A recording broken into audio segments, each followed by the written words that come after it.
মঙ্গলবার হোলির দিন শিলচর রংপুর কান্দিগ্রামে সংবাদকর্মী চিন্ময় নাথের বাড়িতে দলবদ্ধ হামলার ঘটনা ঘটল।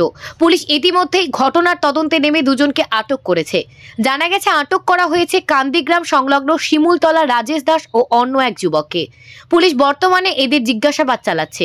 এদিন ঘটনার বিবরণ দিতে গিয়ে চিন্ময় নাথ জানান, বাড়ির পুকুর পাড়ে একদল লোককে মদ্যপান ও জুয়া খেলতে দেখে তার ভাই চিরঞ্জিত নাথ আপত্তি জানিয়েছিলেন। এতে মদ্যপান ও জুয়া খেলায় রথ লোকেরা চিরঞ্জিতের ওপর হামলা চালায়। পরবর্তীতে ফের প্রচুর লোক দলবদ্ধ হয়ে লাঠি ও অন্যান্য অস্ত্র নিয়ে চড়াও হয় বাড়িতে। তিনি বলেন, সে সময় আশেপাশের লোকেরা এগিয়ে আসায় তাদের প্রাণ রক্ষা হয়, অন্যথায় হয়তো প্রাণে মেরে ফেলা হতো তাদের। এদিকে এই ঘটনায় সদর থানায় এক মামলা দায়ের করেন তিনি। এদিকে এই ঘটনায় সরব হন সাংবাদিকরা। এই ঘটনার নিন্দা জানিয়ে দুষ্কৃতীদের গ্রেপ্তারের দাবিতে সরব হন শিলচর প্রেস ক্লাবের সাধারণ সম্পাদক শঙ্কর দে সহ অন্যান্যরা। Bureau report, daily Barak. মঙ্গলবার দোল উৎসবের দিন রংপুর তৃতীয় খণ্ডের কান্দিগ্রামে শিলচর প্রেস ক্লাবের কোষাধ্যক্ষ বিশিষ্ট সাংবাদিক চিন্ময় নাথ তার বাড়িতে মারাত্মকভাবে আক্রান্ত হন। সাংবাদিক চিন্ময় নাথ, তার ভাই সাংবাদিক চিরঞ্জীব নাথ এবং তাদের আরও কজন নিকটাত্মীয় দুষ্কৃতীদের আক্রমণে তারা জখম হয়েছেন। তাদেরকে হত্যা করার চক্রান্ত হয়েছিল। আজ শিলচর সদর থানায় এসে এফআইআর দায়ের করা হয়েছে। মঙ্গলবার ঘটনার পরই পুলিশের সহায়তায় শিলচর মেডিকেল কলেজ হাসপাতালে চিকিৎসা শুরু হয়।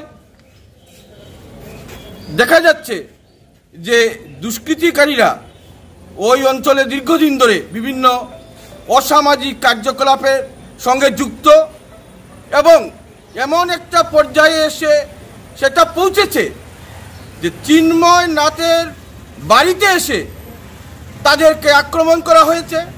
যখন সেখানে নানা রকম অসামাজিক কাজে লিপ্ত ছিল সমাজ বিরোধীরা, চিন্ময় নাথের পুকুরের পাড়ে এসব ঘটনা ঘটছিল, তারা যখন প্রতিবাদ করেন তখন দুষ্কৃতীরা একেবারে বেপরোয়া হয়ে তাদের উপর প্রাণঘাতী হামলা চালায়। মঙ্গলবার ঘটনা ঘটার পরই শিলচর সদর থানার অফিসার ইনচার্জ মিস্টার অমৃত কুমার সিংহ তিনি তড়িঘড়ি পদক্ষেপ নেন। পুলিশি তৎপরতা এগিয়ে চলেছে। আমরা আশা করব যে এই ঘটনার সঙ্গে যে সকল দুর্বৃত্তরা জড়িত সবাইকে চিহ্নিত করে তাদের অবিলম্বে গ্রেপ্তার করা হবে। কয়েকজনকে ইতিমধ্যে গ্রেপ্তার করা হয়েছে তাৎক্ষণিকভাবে, এবং আরও যারা যুক্ত সবাইকে অবিলম্বে গ্রেপ্তার করে চরম দৃষ্টান্তমূলক পদক্ষেপ গ্রহণ করতে হবে এবং সকল সাংবাদিক সহ এ অঞ্চলের জনগণের নিরাপত্তা অবিলম্বে সুনিশ্চিত করার জন্য আমরা পুলিশ তথা সাধারণ প্রশাসনের কাছে শিলচর প্রেস ক্লাবের পক্ষ থেকে আমরা আহ্বান জানাচ্ছি, কঠোর হাতে যাতে সকল সমাজবিরোধী কার্যকলাপ দমন করা হয়, আমরা এই দাবিও উত্থাপন করছি। মঙ্গলবার হোলির দিন আমার বাড়ির পিছনে দুটো পুষ্করণী আছে, একটা আমার ছোটো ভাইয়ের এবং অন্যটা আমার। তো সকাল থেকে আমার পুষ্করণীর পাড়ে বসে কিছু দুষ্কৃতী জুয়া খেলছে এবং মদ্যপান করছে। আমি দেখুন হাতেকার মতো চলে এসেছি, জানি ওদের সঙ্গে কথা বললে একটা কেয়ার সৃষ্টি হবে। কিন্তু তিনটা নাগাদ আমার ছোটো ভাই যখন বাড়িতে আসে, ওই তখন আমার পুষ্করণীর পাড়ে যায়, তখন আমার বাড়ির মেয়েলোকটা পুষ্করণীতে স্নান করতেছিলেন।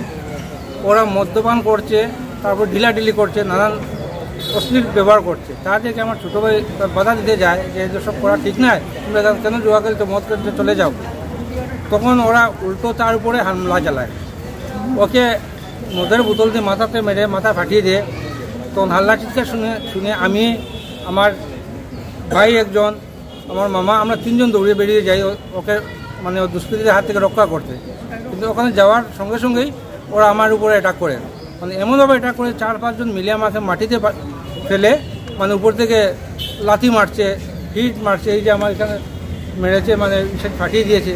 এমনকি আমার কন্টিনিউ নাকে মুখে ব্লিডিং শুরু হয়েছে, বুকের মধ্যে লাথি মেরেছে, মানে নিচে ফেলে লাথি মেরেছে, কন্টিনিউ আমার ব্লিডিং শুরু হয়েছে। তখন মানে অনেক কষ্টে ওদের হাত থেকে আমরা এখান থেকে বেরিয়ে আসছি আমাদের বাড়িতে।